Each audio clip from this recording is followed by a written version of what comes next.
angustias no vive angustiada, benigno no es pura bondad.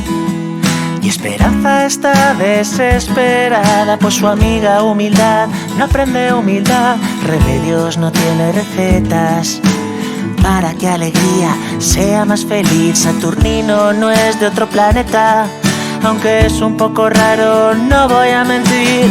Gracia cuenta chistes a sus amigos, pero tiene poca gracia y no se le da bien. El bueno de mi amigo primitivo maneja ordenadores, GPS, internet.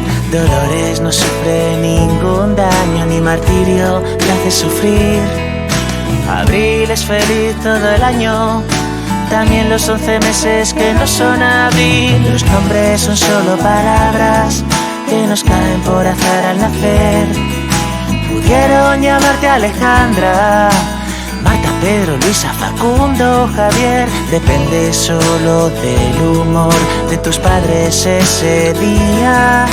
Pudieron llamarte Sandía, mesa, piedra, libro o ventilador.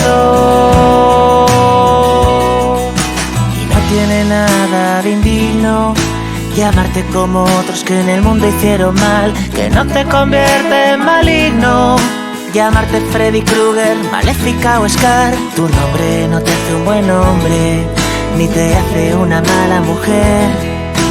Te hacen malo, te hacen bueno las cosas que tú hagas con él. Tampoco es sabio temer a los nombres venidos de fuera. Susan, Vladimir, François o Mohamed me suenan igual que Manuela. Prudencio no es nada prudente y coge con las manos las cosas muy calientes. Y tú siempre serás bien recibido, aunque no sea tu nombre, bienvenido.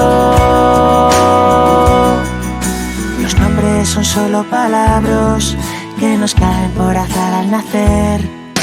Pudieron llamarte Alejandro, Marta, Pedro, Luisa, Facundo, Javier. Depende solo del humor de tus padres ese día. Pudieron llamarte tranvía, llamarte como a tu tía, llamarte simplemente María. Tú solamente dime cómo quieres que te llame yo.